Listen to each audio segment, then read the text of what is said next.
Muy buenas tardes con todos. Tengan ustedes el saludo del Comité de Educación Médica Continua del Colegio Médico Región Lima.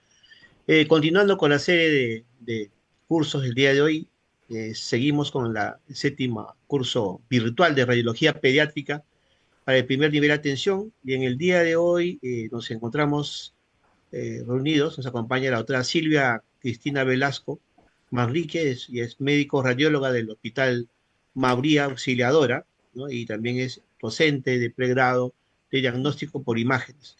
Y el tema de hoy día que nos vamos a deleitar es imágenes en urgencias y emergencias digestivas en pediatría. Entonces voy a darle pase a la doctora Silvia. Muchas gracias, doctora Silvia, por acompañarnos el día de hoy. Le agradecemos su asistencia y vamos a iniciar el día de hoy, el séptimo y octava tema de radiología pediátrica en pediatría. Buenas noches, tengan todos ustedes. Como bien ha hecho la presentación el doctor, el tema de hoy que nos compromete son imágenes en urgencias y emergencias digestivas en pediatría. El objetivo general de esto es que aprendamos a usar las diferentes técnicas de imágenes con la meta de obtener un diagnóstico seguro y oportuno. Y esto implica detectar pues enfermedades congénitas o adquiridas, guiar procedimientos terapéuticos o quirúrgicos de forma segura, monitorear la evolución de patologías y respuestas al tratamiento, reduciendo riesgos como sería la exposición innecesaria a las radiaciones. Recordar que el reconocimiento de los signos y síntomas más comunes que pueden indicar una urgencia pediátrica, los cuales incluyen dificultad para respirar, fiebre, convulsiones, vómitos persistentes, diarreas constantes, cambios en el estado de conciencia, pérdida de conocimiento, lesiones graves o fracturas, y el adiestramiento del personal de urgencias, emergencias, al evaluar a pacientes pediátricos, tomando en cuenta pues que el tiempo para el diagnóstico es esencial en estas situaciones, puesto que van a redundar a favor de la salud y el pronóstico de dichos pacientes. Cuando llega el paciente a urgencias, lo primero que tenemos que hacer es la evaluación y después la estabilización inicial. Y para ello usaremos el triángulo de evaluación pediátrica, que consta de 3 partes. Primero, evaluar la apariencia, en donde evaluaremos el tono muscular, la reactividad de la mirada y el lenguaje. La circulación mediante la observación de que si se encuentra pálido o cianótico el pacientito. Y escuchar la respiración, porque es importante evaluar la presencia de ronquidos, sibilancias, difonías, tos paroxísticas, aleteo nasal o tiraje intercostal. Teniendo en cuenta que la peor condición es el fallo cardiovascular. Y todo, claro, tenemos que evaluar para poder determinar qué es lo que manifiesta el paciente. Ante una situación clínica definida por la presencia de síntomas abdominales, fundamentalmente de dolor, es necesario diferenciar el dolor abdominal agudo del abdomen agudo. Y esta diferenciación se hará por el tiempo de inicio de este síntoma. También es prioritario valorar el dolor mediante una escala adaptada a la edad del paciente para administrar el tratamiento analgésico más adecuado. Recabar ya información sobre antecedentes patológicos. El dolor puede ser secundario a múltiples causas, tanto relacionado con patología abdominal como con la patología extraabdominal. El síndrome de abdomen agudo tiene las siguientes características. El dolor abdominal es el síntoma predominante, el cual puede ser localizado o difuso en cualquier parte del abdomen. Tiene una duración de más de 12 horas que produce irritación peritoneal y síntomas acompañantes como fiebre, náuseas, vómitos y distensión abdominal. Desencadena una fisiopatología intraabdominal y sistémica, evolutivamente grave y rápida, con gran potencialidad de producir la muerte, por lo que requiere un diagnóstico y tratamiento temprano, lo cual es complejo y difícil en numerosas ocasiones para lograr su resolución y curación. Suele requerir tratamiento potencialmente quirúrgico, aunque no siempre sea necesario. En el algoritmo de la toma de decisiones en el dolor abdominal agudo en edad pediátrica, primero haremos nuestra valoración inicial. En la valoración inicial determinaremos si el paciente es estable o es inestable. Si es inestable, lo primero que tenemos que hacer es la estabilización, estabilizar al paciente. Y si es estable, obviamente haremos la anamnesis y la exploración física. Sobre todo, si obviamente tenemos nosotros que ir hacia este tratamiento es quirúrgico o no quirúrgico. Si no es no quirúrgico, de todas maneras tenemos que evaluar acerca de la etiología. Si sabemos cuál es la etiología, hasta ahí andamos. Pero si no sabemos cuál es la etiología, obviamente vamos a valorar hacer exploraciones complementarias en donde lógicamente entran las técnicas de imágenes y también los exámenes de laboratorio. E incluso también valorar también el tipo de analgesia y las interconsultas que se harán. Ahora, en la sospecha de un abdomen quirúrgico, lógicamente pediremos la interconsulta a un cirujano. Si esta no es concluyente, volverá a valorarlo, hará una revaloración clínica y si esta todavía no es concluyente, se solicitará pues una ecografía abdominal. Y si existen dudas todavía, se complementará la evaluación con una tomografía abdominal. Emergencias gastrointestinales en neonatos y lactantes. Durante la etapa neonatal pueden presentarse numerosas emergencias potencialmente mortales. Por lo tanto, los médicos necesitan un conocimiento profundo para identificar estas enfermedades y elegir así el curso de acción adecuada que incluya la estabilización del paciente, el diagnóstico diferencial basado en resultados de laboratorios e imágenes y un tratamiento bien guiado. Los diagnósticos más comunes en este tipo de situación son infecciones bacterianas graves, cardiopatías congénitas, crisis gastrointestinales, incluyendo malrotación con vólvulo del intestino medio, enterocolitis necrosante, problemas respiratorios, anomalías neurológicos y maltrato infantil. Muchas consultas corresponden a patología menor que no precisan exploraciones adicionales, entre ellas los trastornos gastrointestinales que pueden afectar tanto a los recién nacidos como lactantes.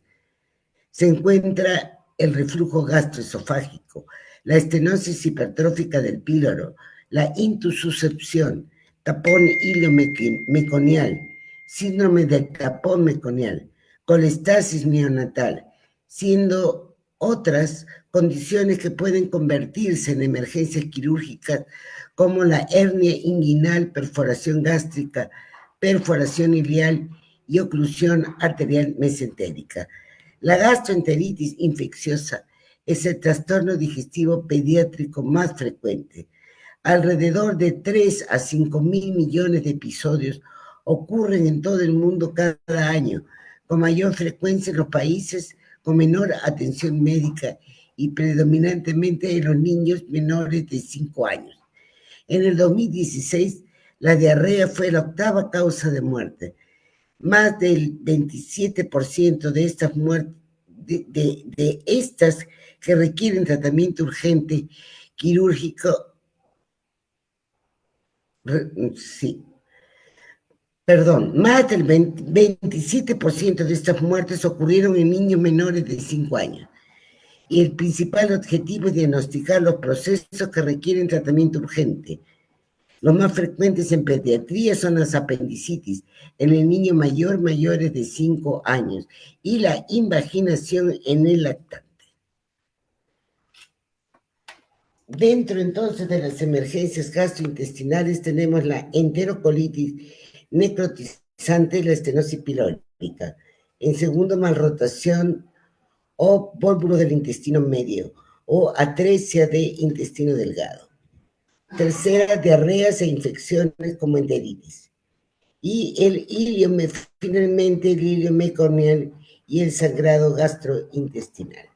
La enterocolitis necrotizante se va a presentar tanto en neonatos prematuros como a término. Representa la emergencia gastrointestinal neonatal más común y es la causa más común de perforación gastrointestinal en este grupo de edad. La mortalidad relacionada con este trastorno es del 10 al 50%. Son factores de riesgo el bajo peso al nacer y la prematuridad.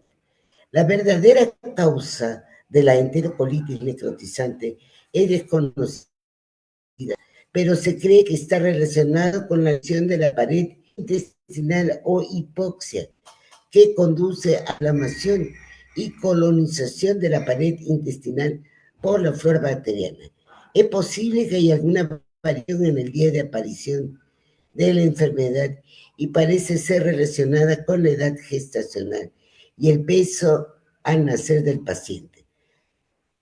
Dentro de las manifestaciones clínicas, uno de los primeros síntomas es la distensión abdominal, que puede ser la causa de presentación de los padres de neonatos cuando acuden al servicio de urgencias. El niño puede presentar fiebre, irritabilidad, letargo y signos peritoneales. A medida que progresa la enfermedad, el niño comenzará a mostrar signos clínicos de shock como hipotensión, taquicardia y taquipnea. También puede presentarse vómitos biliosos y heces con abundante sangre en el momento de la evaluación. El shock indica una presentación tardía en casos de enterocolitis necrotizantes y dentro de las técnicas de imagen a utilizarse es la radiografía simple. Acá mostrando lo que llamaríamos un babygrama, ¿no? Porque vemos todo el cuerpito del bebé en una sola placa. Acá de los círculos se pueden, si ustedes observan con detenimiento, se puede observar dentro de la pared intestinal imágenes burbujeantes que corresponden a la presencia de aire libre dentro de la pared intestinal y es lo que se conoce como neumatosis intestinal. Aquí en esta segunda pueden ustedes observar cómo hay aire libre alrededor de esta asa intestinal que luce toda ella distendida. Y en esta tercera imagen, esta es una incidencia en decúbito lateral con rayo tangencial, en donde observan ustedes también aire libre alrededor de las asas intestinales, lo que corresponde a una imagen de neumoperitoneo. El neumoperitoneo es pues una indicación de que se ha producido una perforación intestinal. Segundo, la estenosis hipertrófica del píloro ocurre entre las 3 y 6 semanas de nacido, siendo más frecuente en hombres. En la radiografía se observará pues un estómago marcadamente distendido y un píloro elongado. Los estudios contrastados muestran el paso de mínimas cantidades de contraste a través del canal, produciéndose una serie de signos como el signo de la cuerda, que representa el canal pilórico estrechado, en donde se observará el paso de un hilo de sustancia de contraste.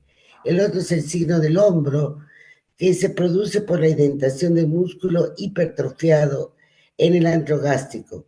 El signo del pico consiste en la prominencia de una prominencia justo donde empieza la obstrucción al intentar el vario entrar en el canal enlongado. Y el signo del RAI, que es un doble hilo de vario que se ve a través del canal enlongado.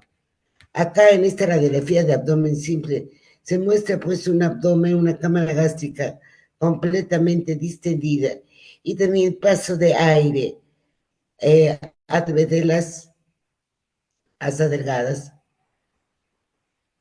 Hay algo muy importante que uno debe de conocer, es acerca de en qué tiempo es que pasa el aire hacia asas delgadas y asas gruesas. Lo normal que cuando en el primer llanto, la primera bocanada que da el bebé en el que nace, pasa no solamente aire a los pulmones, sino también parte del aire es tragado y se desplaza a través del estómago y las asas delgadas en un tiempo que la podemos objetivar entre las 2 y 4 horas, mientras que se puede observar gas ya en el ciego, colon transverso y colon descendente entre las 4 y las 6 horas. Eso es lo normal. Acá en la imagen de abajo podemos observar el signo de la cuerda, en donde ustedes observan el canal pilórico alargado en más de 15 milímetros y aquí está pasando un hilo de sustancia de contraste. Algunas veces se puede, este es digamos, el signo más frecuente que ustedes pueden encontrar en un estudio contrastado. Así.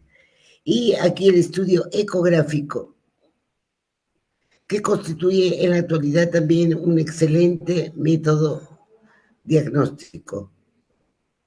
En el corte transversal muestra una imagen indiana en donde se puede medir el grosor del anillo del músculo pilórico, que normalmente es 2.53 milímetros. Encontrar un músculo pilórico en 5 milímetros a más, ya nos está hablando de un engrosamiento y alargamiento del píloro en más de 15 milímetros, estamos hablando ya de una estenosis hipertrófica del píloro. Así.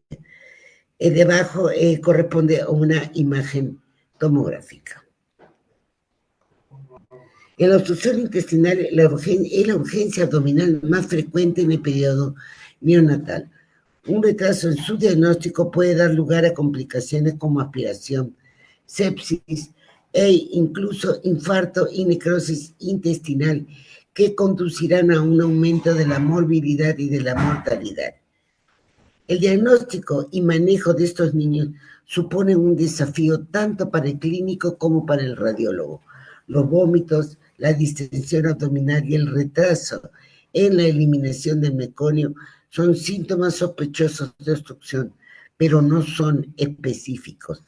En un recién nacido, vómitos, distensión abdominal o retraso en la eliminación del meconio, el diagnóstico de imagen de obstrucción intestinal se basa en los hallazgos de imagen, como son la dilatación de asas proximales al sitio de la obstrucción y colapso de asas distales. La técnica más útil para demostrar la obstrucción es la radiografía simple de abdomen, y dentro de ella la primera radiografía que debe citarse es la de decúbito prono, o sea, decúbito, o sea, bebe boca abajo, que va a delimitar mejor el colon ascendente, el colon descendente, el recto, y también nos va a dar signos de si existe o no neumoperitoneo. En aquellos pacientes, el neumoperitoneo y donde debemos de buscarlo por encima de la cresta ilíaca y también lateral al hígado. Acá vamos también a observar durante esta radiografía en decúbito en prono que el aire progresa a través del tracto gastrointestinal hasta llegar a la obstrucción. Cuando usamos nosotros pruebas de imagen Estas deben ir encaminadas a resolver las siguientes preguntas, sobre todo en obstrucción intestinal. Primero, ver, ¿existe o no obstrucción intestinal? ¿Cómo se ve la obstrucción? O sea, clasificarla. ¿Es una obstrucción completa? ¿Es alta o es baja? ¿O es una obstrucción parcial, es alta o es baja? No. ¿Dónde se localiza la obstrucción? ¿Cuál es la causa de la obstrucción? Y existen signos de sufrimiento intestinal. Esas son preguntas que debemos de resolver con las técnicas de imágenes que utilicemos. Bueno, habíamos hablado que cuando hay una clínica compatible con obstrucción intestinal, ya sean náuseas, vómitos o distensión abdominal, falta de eliminación de gases y también estreñimiento. Tomaremos primero una radiografía de abdomen en decúbito supino y la debemos de completar con una radiografía de abdomen simple pero de pie, que nos va a servir para determinar dos cosas. Una, existe imágenes de nivel hidroaéreo, existe neumoperitoneo últimamente, pero las dos son muy importantes de tomar. Últimamente lo que se ha estado viendo en los hospitales, que solamente toman radiografías de abdomen simple de pie para todo tipo de dolor abdominal, cuando en verdad las dos se complementan, porque en la radiografía de abdomen simple en decúbito, ya sea supino o prono, nos va a dar idea de la localización, de la ubicación y de la morfología de los órganos que ya sea del hígado, del vaso, de las asas intestinales. Mientras que la radiografía, lo repito una vez más, de incidencia de pie o en decúbito lateral con rayo tangencial, nos sirve para ver imágenes de nivel hidroaéreo y de neumoperitoneo. Ahora, con la radiografía de abdomen en decúbito supino, puede ser que no se confirme pues la obstrucción intestinal, o que hay alguna obstrucción de bajo grado, o que sea dudosa la obstrucción. Entonces, de la radiografía solicitaremos pues una tomografía computarizada. Ahora, si hay una gran distensión abdominal, si se puede llegar al diagnóstico etiológico, basta entonces con una radiografía de abdomen simple. Si no, complementaremos o ampliaremos la evaluación, no complementar, ampliaremos la evaluación a una tomografía computarizada. Así es. La principal, por ejemplo, en esta radiografía de abdomen, que es un babygrama, ustedes acá están viendo que no existe aire dentro dentro del abdomen. Y sí, y esta es una verdadera limitación, el observar la ausencia de aire. Entonces, aquí puede ser de que la radiografía se haya realizado muy precozmente tras el nacimiento, ¿no? O que haya habido vómitos, hay aspiración gástrica o de repente depresión respiratoria. Entonces, en estos casos, lo que podemos echar a mano es la ecografía abdominal, en donde va a desempeñar un diagnóstico importante. Acá observaremos distensión, como en este caso. Esta es una ecografía en donde estamos observando un estómago distendido y un duodeno también distendido. Así es. En esta segunda, en otro corte, este es un corte longitudinal, observamos a un yeyuno también distendido. Sí, la principal ventaja es que no es necesario esperar a que las asas todas se encuentren de aire, llenas de aire. Ahora, existen indicaciones para solicitar situaciones, estado clínico, para que ustedes puedan solicitar radiografías de abdomen simple. Situaciones justificadas serían la obstrucción intestinal, como también necesaria. El cuerpo extraño, igual. El cólico nefrítico, el megacolon tóxico, esto es justificado previo al uso de sustancia de contraste. Y es necesario. Entonces, una vez más, obstrucción intestinal, cuerpo extraño y el diagnóstico de una perforación intestinal. Entonces, tenemos dentro de las indicaciones de una radiografía de abdomen simple, existen causas, o sea, diagnóstico, causas justificadas y causas necesarias. Dentro de las necesarias está, pues entonces, la obstrucción intestinal, el cuerpo extraño y el diagnóstico de perforación intestinal. Estas son las diferentes proyecciones radiológicas que ustedes deben de conocer. De estas ya habíamos hablado, ¿verdad? La radiografía en decúbito supino, tenemos la radiografía en decúbito prono, la de incidencia de pie, tenemos al muñequito en decúbito lateral con rayo tangencial. Así es.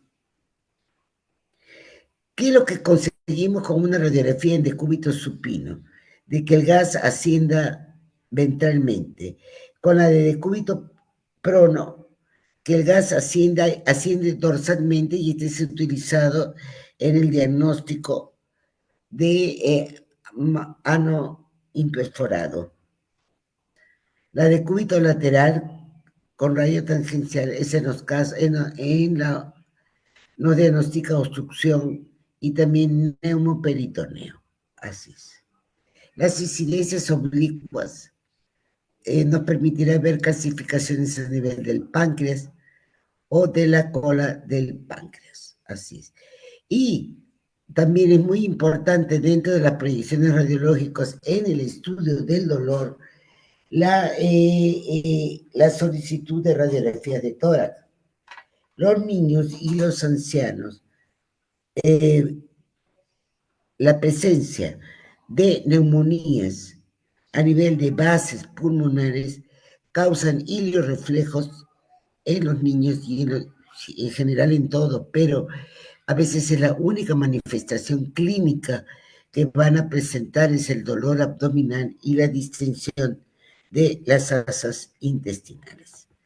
La radiografía de tórax, entonces, está bien. En el nivel de obstrucción, acá mostrando, esta es una radiografía, digamos, una imagen normal, en donde observan ustedes la cámara gástrica, las asas delgadas y las asas gruesas distendidas. Acá hay una obstrucción completa, alta, bastante alta, mostrando acá la cámara gástrica. En esta imagen muestra la cámara gástrica y el duodeno distendidos. Esto sería en el caso de una atresia duodenal. Como ven, en estas, obviamente el tratamiento es quirúrgico, porque son obstrucciones intestinales altas completas, mientras que hay otras que son obstrucciones intestinales parciales, nada más. Acá, por ejemplo, estamos viendo una cámara gástrica distendida y la segunda porción del marco duodenal también distendido, pero logramos observar que hay pasaje de asas a nivel hay pasaje de gas a nivel de las asas iliares, como la que estamos observando aquí. Estamos viendo entonces acá una obstrucción parcial, intestinal parcial, mientras que acá estamos viendo cámara gástrica y esta es una obstrucción también total y alta.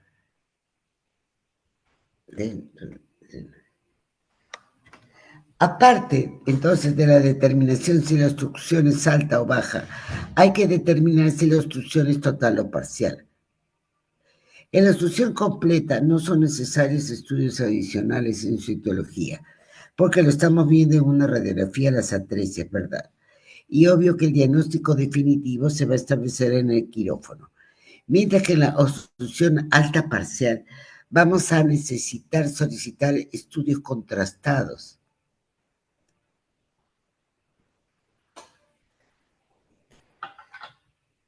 Por ejemplo, estudios contrastados, como podría ser para el diagnóstico de alguna alteración una malrotación intestinal o un volvulo del intestino medio, cuyo tratamiento va a ser una emergencia quirúrgica. En la actualidad se ha visto que también la ecografía puede ser utilizada en el diagnóstico del pólvulo.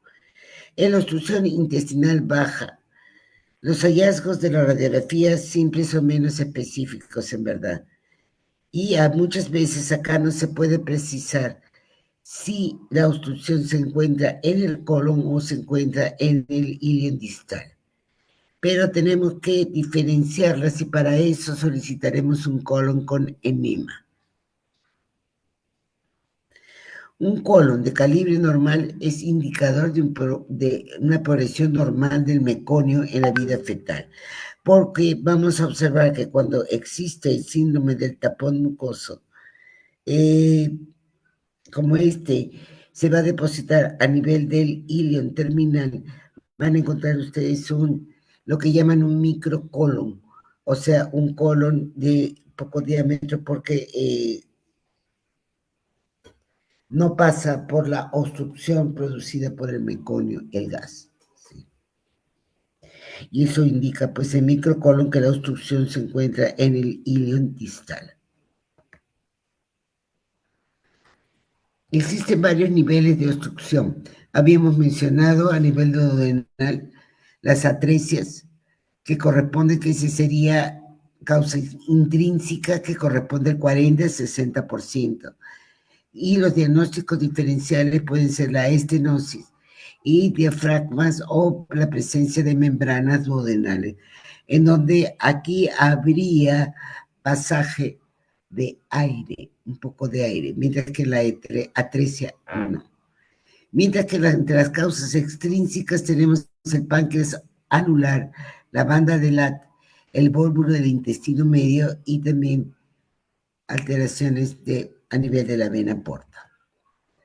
Acá mostrando cámara gástrica distendida y atresia del marco duodenal, visto en radiografía de abdomen simple y también en ecografía, mostrando una cámara gástrica distendida y también distensión o atresia, perdón, del duodeno, que produce una distensión de la segunda porción del duodeno. A nivel del ayuno ileal, tenemos las causas más frecuentes, atresias también, el ilio meconial y la válvula por mal rotación. Otras, hernias a través de defectos mesentéricos y bandas peritoneales y en raras ocasiones compresión extrínseca por una masa, por la presencia de una masa. Acá estamos mostrando un ilio meconial y estas imágenes que no se pintan, que son como defectos de sustracción, corresponden pues a tapones de meconio. Así es.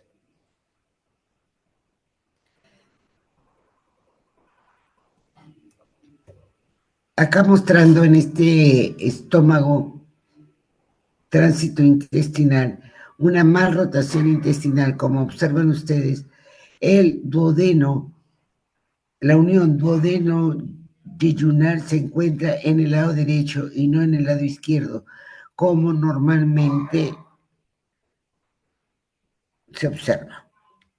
Aquí se observa que la segunda porción del duodeno no pasa la línea media, y esto es lo que se conoce con el nombre de malrotación.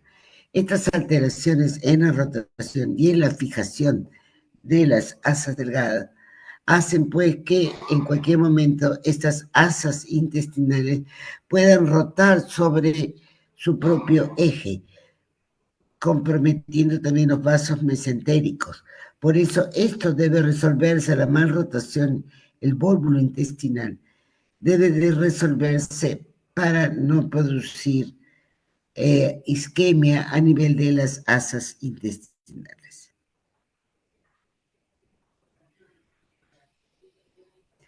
Por eso es importante que el radiólogo sepa reconocer los signos específicos de malrotación y las variantes de la normalidad que pueden conducir a un diagnóstico erróneo.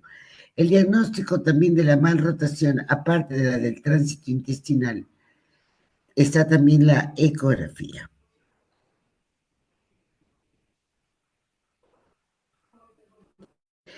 En donde juega un papel muy importante la ubicación de la vena de la arteria, la vena mesentérica. A nivel del colon, en el recién nacido, este va a aparecer enlongado y con flexuosidades redundantes, proyectándose el sigma en la parte media del abdomen o en la fosa ilíaca derecha. Las austras están aquí poco desarrolladas. Y acá tenemos las malformaciones anorrectales, otras, la atresia colónica y también la enfermedad de Hirschsprung. Dentro de la patología de las malformaciones anorrectales se clasifican en varios tipos. El tipo 1 es estenosis del canal anal. El tipo 2, obliteración completa del orificio anal con una membrana. El tipo 3, ano imperforado con recto atrésico. El tipo 3A, atresia baja. Tipo 3B, atresia alta. Tipo 4, ano y recto distales normales, separado por restos atrésicos. Acá mostrando la enfermedad de Hirschsprung. Como ustedes saben, la enfermedad de Hirschsprung es una enfermedad agangliónica, en donde el lugar con que mayor frecuencia se va a presentar es a nivel recto sigmoidea. Aquí estamos observando una marcada dilatación del colon descendente y del ciego y colon ascendente. Y esta zona gangliónica que no dilata y que va a producir esta dilatación. Cuando uno sospecha de enfermedad de Hirschsprung, lo mejor es utilizar sustancias de contrastes hidrosolubles, debido a que el bario se endurece y va a crear problemas postoperatorios. Así es. Lo más frecuente es que la ubicación sea a nivel recto sigmoidea, pero puede encontrarse en diferentes partes del colon también. El hilo meconial es una obstrucción intestinal neonatal causada por meconio intraluminal espeso en el hilo terminal. Entre el 10 y el 20%, los pacientes, los neonatos con fibrosis quística van a presentar hilo meconial y su presencia en lactantes a término es fuertemente sugestiva de fibrosis quística. Clínicamente existen dos formas distintas de hilo meconial: obstrucción simple con imposibilidad de pasar meconio durante las primeras 48 horas de vida, y otro que es más complejo, que ocurre en el 40% de los pacientes con hilo meconial con manifestaciones como perforación, peritonitis meconial y o vólvulo. En el síndrome del tapón meconial se refiere pues a una obstrucción colónica funcional en un recién nacido causado por un tapón meconial. Suele ser transitorio y afecta el colon izquierdo, con meconio taponeando el intestino distal a este segmento. También se conoce como síndrome del colon izquierdo pequeño o inmadurez funcional del colon. Antes veíamos un colon también con múltiples imágenes de sustracción que eran producidas por el tapón, por el meconio. Acá mostrando, esta es una malrotación en donde la unión del duodeno y yeyuno, o sea, el ángulo de trace se encuentra en el hipocondrio derecho y no en el izquierdo. Y esto es porque el duodeno no pasa la línea media. Así es. En esta segunda estamos mostrando dos grandes imágenes de nivel hidroaéreo que corresponden a una atresia duodenal. Acá mostrando también una cámara gástrica distendida. y también una unión, un ángulo de 3 hacia la derecha. Esta es una imagen ecográfica en donde están observando ustedes una cámara gástrica distendida y también una duodeno distendido. Ahora, dentro de las complicaciones del tapón meconial, tienen ustedes las calcificaciones como la que están ustedes observando acá, en este abdomen simple de este bebé.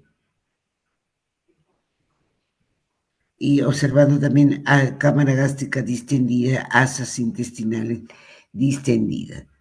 La peritonitis meconial es una peritonitis química estéril, intrauterina, que se observa en el feto, entonces, que resulta de una fuga de meconio a la cavidad peritoneal a través de una perforación intestinal. Este paciente ha tenido pues el antecedente de una peritonitis en su etapa fetal. Y estamos viendo una calcificación proyectándose por el hipocondrio derecho. Esta calcificación que están viendo ustedes acá, la peritonitis meconial. En el lactante, hemos hablado de que entre el primero hasta un año, primer mes hasta los 12 meses de edad, son bastante frecuentes la gastroenteritis, el cólico del lactante, la intolerancia a alimentos, infección urinaria y traumatismo como causa de dolor abdominal agudo, siendo raro en el lactante las malformaciones intestinales, urinarias, invaginaciones, fibrosis quísticas y torsión testicular u ovárica o hernia inguinal estrangulada. En esta tabla se trata de poner por años cuáles son los más frecuentes y cuáles son las infrecuentes, causas frecuentes e infrecuentes que estarían causando entonces un dolor abdominal agudo, siendo bastante común en los adolescentes la apendicitis y en donde tendremos que hacer pues diagnósticos diferenciales. Dentro de las técnicas de imágenes que se utilizan entonces tenemos la radiología simple.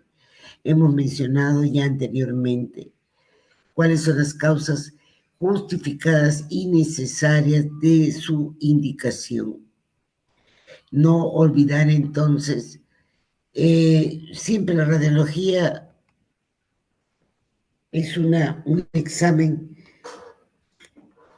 bastante útil para todo lo que sea, sobre todo para el diagnóstico de obstrucción intestinal o presencias de cuerpo extraño, o en el caso que ustedes sospechen de una neumoperitoneo.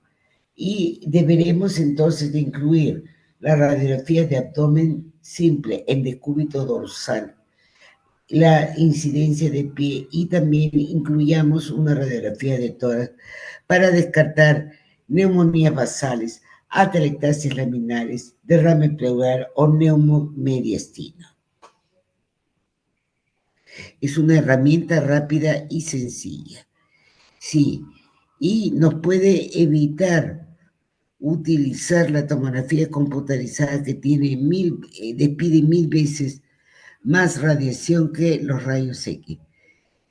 Miren, sí, los rayos X y la tomografía computarizada utilizan pues rayos X para su funcionamiento, pero siempre nosotros debemos de evaluar riesgo y beneficio hacia el paciente. Así es. Y sobre todo nos va a ayudar para agilizar el tratamiento. Así es.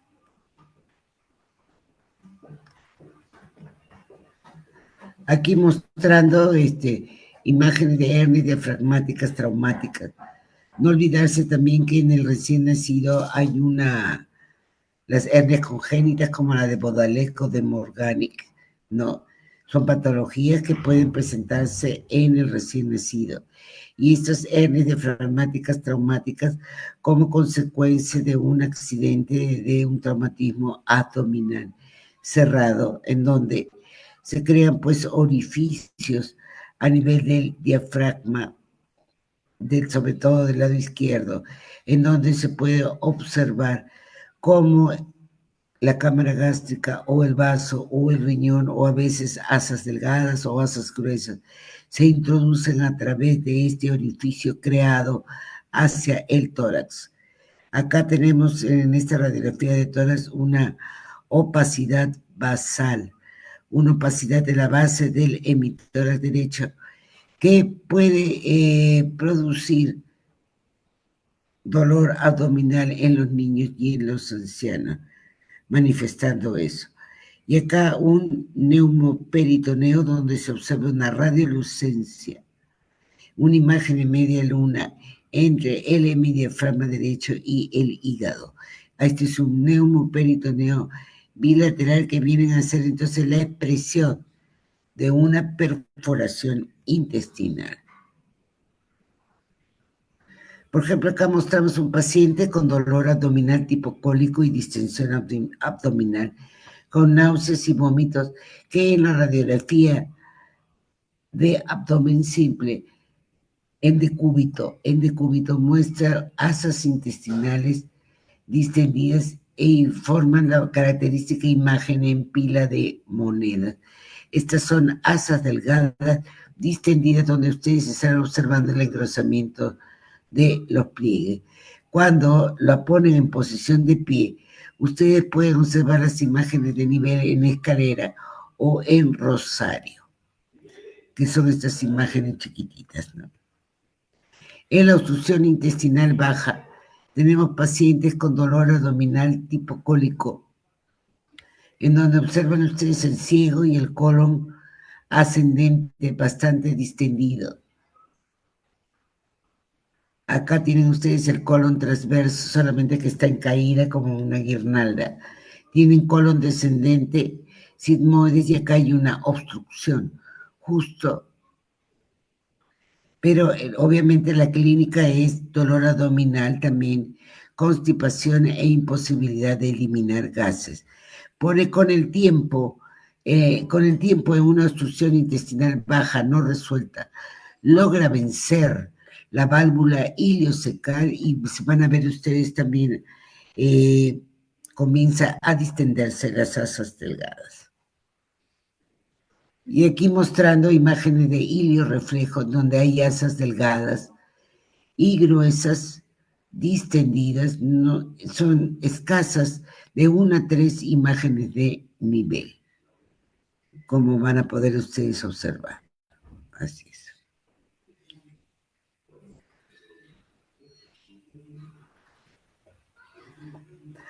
Acá mostrando también cámara gástrica distendida por gas y asas distendidas.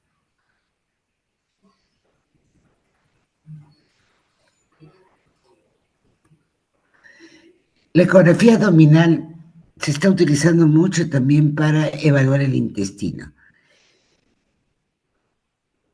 En realidad sí, con esto del gran problema que suponía el aire que había dentro de las asas intestinales, era una técnica limitada, en realidad, para el estudio de órganos macizos como el hígado, el vaso, no los riñones.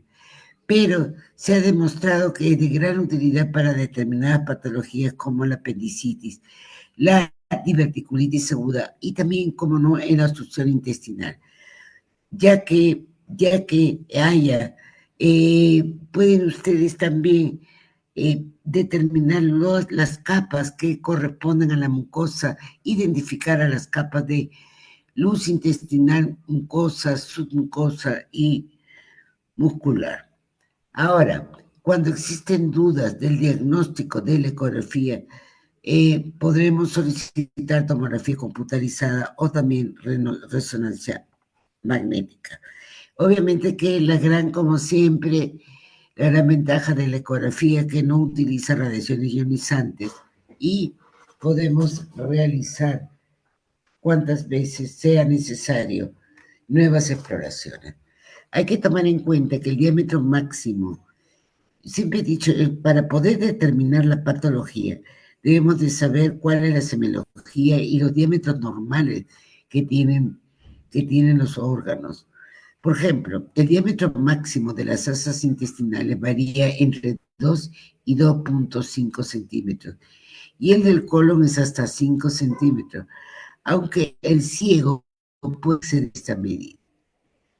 Acá en esta ecografía podemos observar que si la luz está colapsada, podemos ver como una imagen hiperecogénica que corresponde a la interfase. Pero si hay líquido dentro de la luz del asa, lo van a observar como una imagen anecogénica. Y después pueden ustedes también identificar a la mucosa y a la submucosa, a la muscular propiamente dicha y la serosa del asa intestinal. Y otra característica u otra propiedad que también se tiene es la compresibilidad. Obviamente, y esto no va a haber compresibilidad cuando la pared está engrosada y rígida. Y esto puede ocurrir también en la enfermedad de Crohn o en los tumores que producen obstrucción intestinal. ¿Cuáles son las ventajas del uso de la ecografía en pacientes críticos? Es de bajo costo, de alta efectividad, hay ausencia de radiación, la información es rápida, es un equipo transportable y que se puede colocar al pie de la cama. Y lo usamos en pacientes inestables.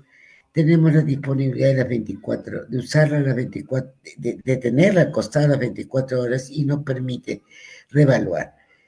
¿Cuáles son nuestras limitaciones si el paciente es obeso, si hay enfisema subcutáneo y si hay edema?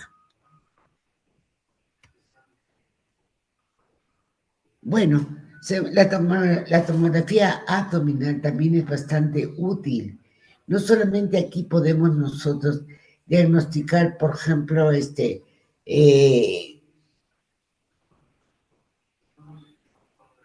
patologías inherentes a la parte digestiva, ya sea del esófago, del estómago o de las asas delgadas, sino también nos permite ver la pared, cosa que no vemos en general.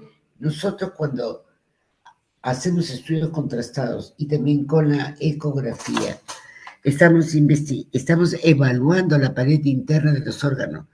La tomografía computarizada nos permite observar la tomografía y si ese, por ejemplo, el diagnóstico es un cáncer, acuérdense que también la tomografía nos va a permitir ver extensión de la enfermedad a distancia.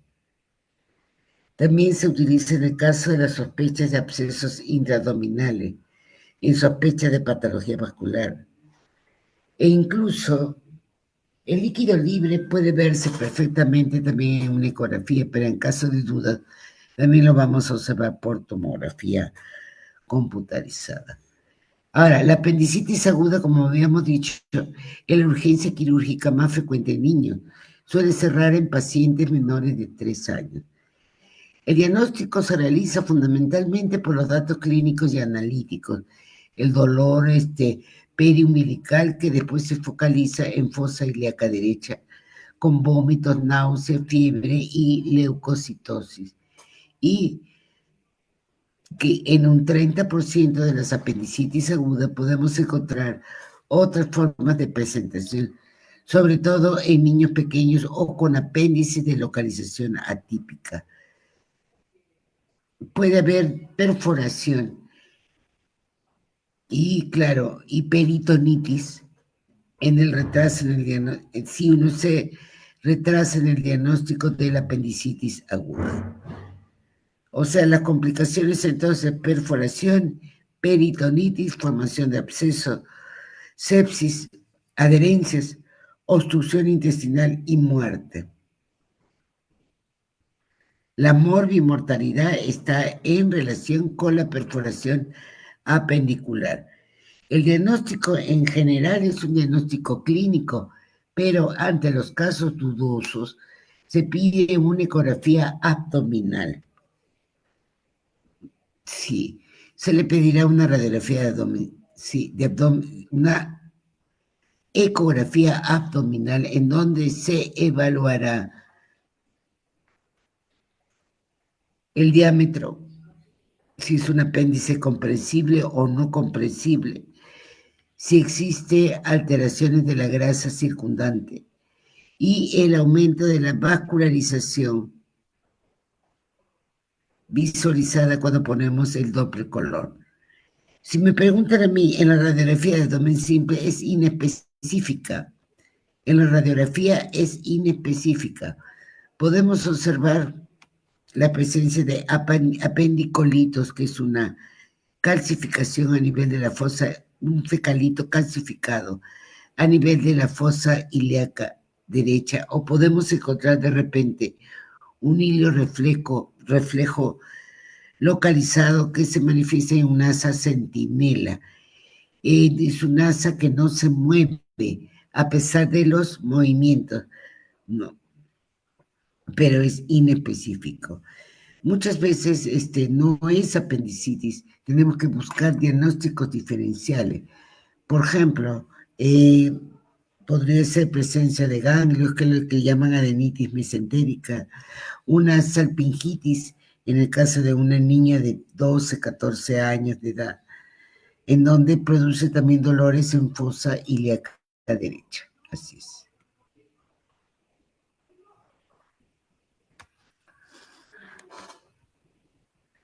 Acá estamos mostrando entonces, este es en un corte transversal y acá estamos viendo en un corte longitudinal. La ecografía en caso de apendicitis perforada muestra una pérdida de la capa submucosa ecogénica y presencia de líquido, como lo están viendo aquí, loculado. La perforación es bastante frecuente en lactantes y niños pequeños. Si observan ustedes una peritonitis, una ascitis ecogénica, porque normalmente la ascitis es líquido libre completamente anecogénico, pero cuando esta es una peritonitis purulenta, puede inclusive observarse hasta perforación de tabiques. Así es. Si a esto nosotros le ponemos aplicamos un ecodoppler, vamos a observar un aumento de la vascularización, porque existe una hiperemia en los tejidos blandos periapendiculares o un absceso bien definido. La invaginación intestinal. La invaginación intestinal, las técnicas de imágenes que se utilizan acá también son ecografías y tomografía y radiografía. Acá estamos viendo, este es el signo de la diana en un corte transverso por ecografía. Los más frecuentes, los segmentos que con más frecuencia se invaginan son el segmento ilioilial o iliocólico. Se encuentra bastante asociado con divertículo de Meckel y con apendicitis, así es.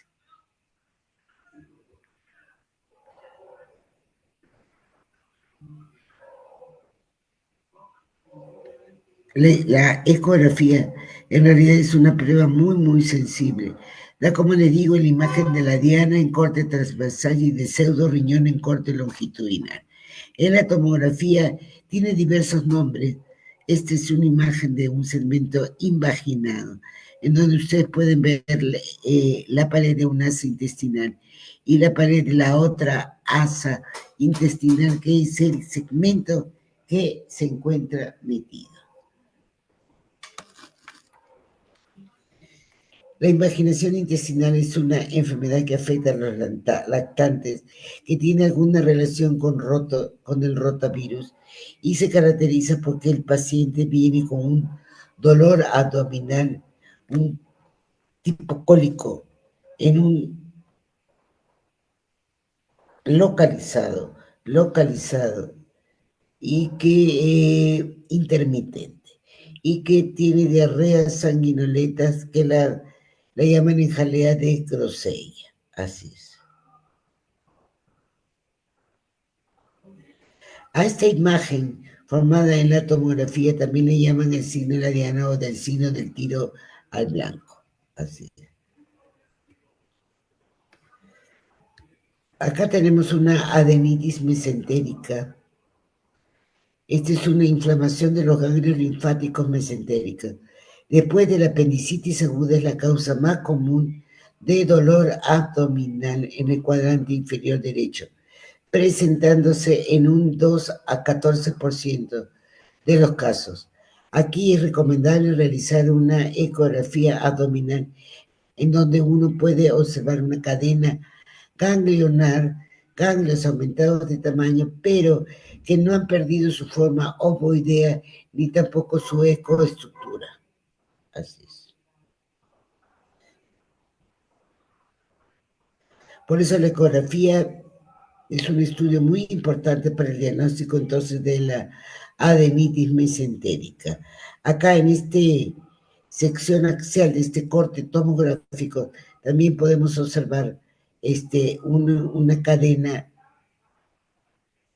ganglionar.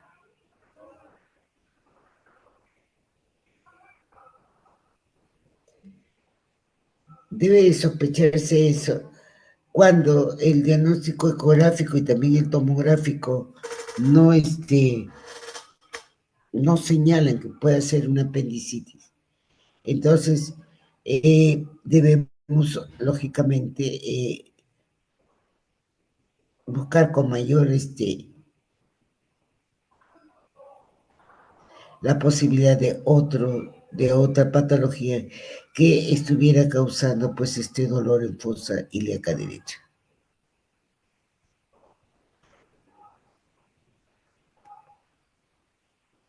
Dentro de la patología aguda de la vía biliar, en realidad la presencia de cálculos en los niños no es muy frecuente, pero hemos encontrado, sobre todo en adolescentes, la presencia de vesículas biliares distendidas con cálculos en su interior. Así es. Existen alteraciones congénitas en la vesícula biliar, como son primero la aplasia, o sea, no hay, es muy rara. Que exista una vesícula doble es también bastante rara. O anomalías en la posición, que no lo encontremos en el sitio sobre el ligamento, y que sea una vesícula suprahepática o retrohepática, o una vesícula tóxica, o que podamos encontrar de repente una vesícula en el hipocondrio izquierdo.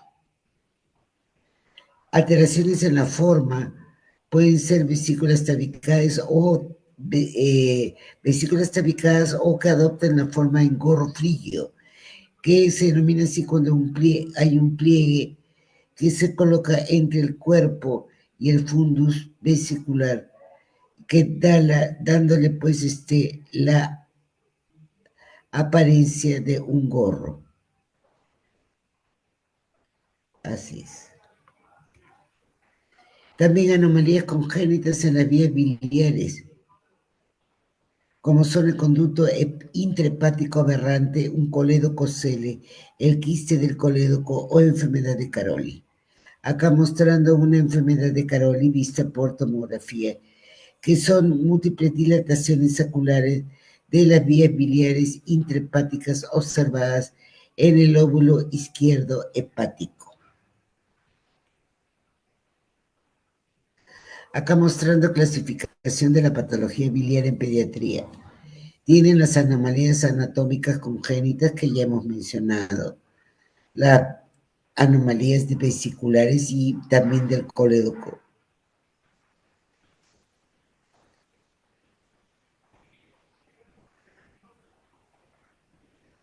También la colelitiasis, la bilis espesa, coledocolitiasis hemobilia. Y dentro de las neoplasias tenemos el colangiocarcinoma y rhabdomiosarcoma. Dentro de las técnicas de imágenes para la patología de vías biliares y también de hígado, por supuesto, tenemos la técnica GOL, que es la ecografía abdominal.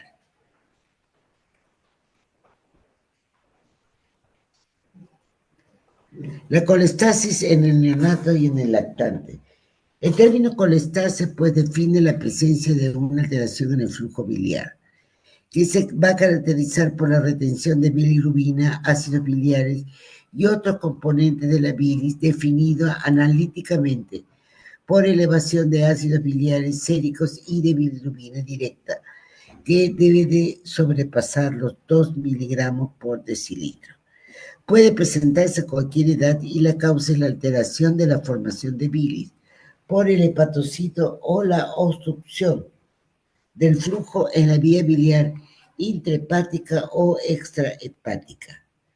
La lista de procesos que causan colestasis es muy extensa e incluye anomalías estructurales extrahepáticas e intrahepáticas que causan obstrucción al flujo biliar y causas infecciosas, tóxicas o metabólicas que alteran los mecanismos de síntesis y excreción de las sales biliares.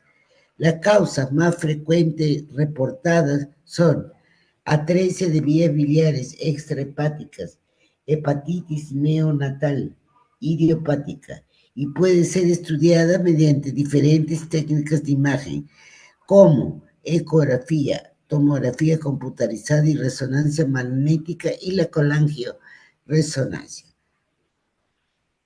En la atresia de las vías biliares, en la ecografía, se pueden observar varios signos. Uno de ellos es el signo del cordón triangular. En la porta se observará este a nivel del ilio. Es uno de los criterios objetivos directos y específicos para atresia biliar, pero no es el único. Y después, las manifestaciones de la vesícula biliar, que se pueden clasificar en 4 tipos. 1, ausencia de la vesícula biliar vacía y plana, y pequeña vesícula biliar o una vesícula biliar con un tamaño casi normal. Y el hígado aumentado de tamaño, una hepatomegalia y la ecogenicidad alterada. Se va a observar la ecogenicidad hepática heterogénea y que se correlaciona positivamente a la fibrosis del hígado.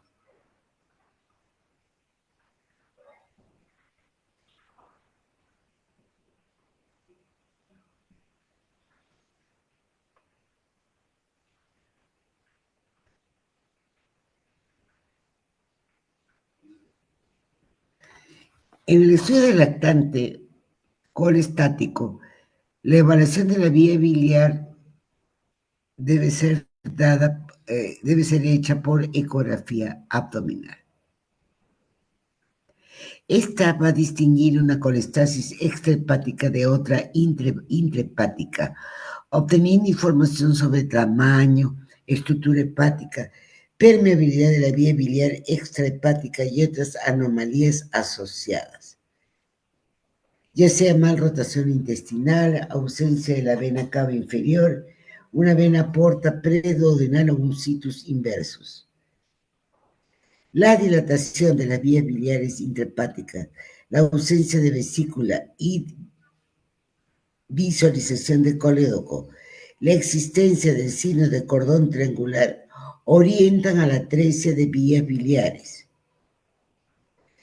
Este diagnóstico tiene que ser confirmado con otras técnicas de imagen, como sería la gamografía hepatobiliar, la colangiografía y también la biopsia hepática. La gamografía hepática con derivados de ácido aminodiacético marcado con Technetium 99 tiene como finalidad demostrar la permeabilidad del sistema biliar. Y esto se va a comprobar cuando veamos al trazador pasando hacia el intestino. Pero tampoco es concluyente, porque la ausencia de excreción no es diagnóstica de atresia de vías biliares. Necesitamos indicar otros estudios para excluir la obstrucción anatómica, como sería la colangioresonancia.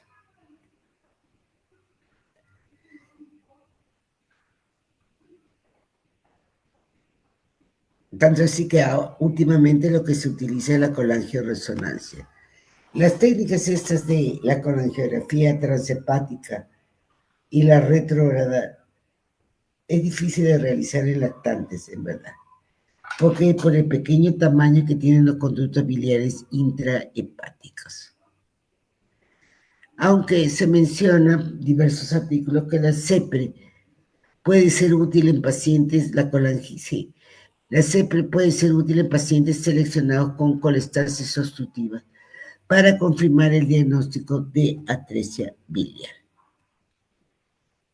Buenas, hemos acabado hasta acá. Lo que vienen son casos clínicos radiológicos. El primer caso clínico viene a ser de un recién nacido con 31 semanas de gestación y 1.200 gramos de peso, que nació con un APGAR de 8-9, grupo sanguíneo RH positivo. Es ingresado en la UCI neonatal por prematuridad. Sus constantes vitales son estables al nacimiento y sus pruebas complementarias sin hallazgos significativos. A las 24 horas de vida hay expulsión de meconio y diuresis correcta. Se inicia alimentación enteral de leche materna y aporte complementario con nutrición parenteral, administrada por vía centralizada. A los 5 días de vida comienza con empeoramiento hemodinámico, precisando soporte respiratorio. Se observa abdomen muy distendido con asas marcadamente dilatadas y abundantes restos biliosos por sonda nasogástrica. Se le indica pruebas complementarias. Estamos viendo aquí una radiografía de abdomen simple mostrando la flecha aire en la pared intestinal en lo que sería una neumatosis intestinal, y en la decúbito lateral con rayo tangencial pueden observar cómo las asas, la disposición del aire libre alrededor de las asas intestinales, en lo que ya se llamaría el signo de la pelota de Rubí, que se observa en un neumoperitoneo. ¿Cuál sería su diagnóstico con todo esto? Estamos pues frente a una enterocolitis necrotizante. En el caso clínico radiológico número 2, tenemos una mujer de 14 años que acude a urgencia por dolor abdominal en hipocondrio y fosa ilíaca derecha. El análisis de sangre fue normal. Se realizaron ecografía y tomografía abdominal de urgencia, que descartaron apendicitis aguda y mostraron ligeros cambios inflamatorios difusos en asas intestinales.